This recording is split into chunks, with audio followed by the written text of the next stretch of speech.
First, you need to connect your Vimeo Pro account. Click on the Vimeo link in the top navigation. You will need to create a Vimeo access token. Go to developer.vimeo.com and click on the New App button. Enter app name and description. Check Agree to the terms and click the Create App button.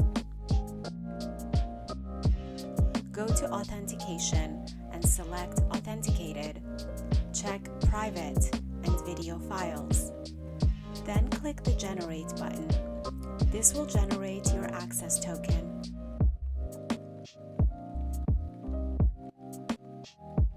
Copy the token. Go back to OTTfeed, paste your token, and click Continue. OTTfeed will connect to your Vimeo account and list all your videos.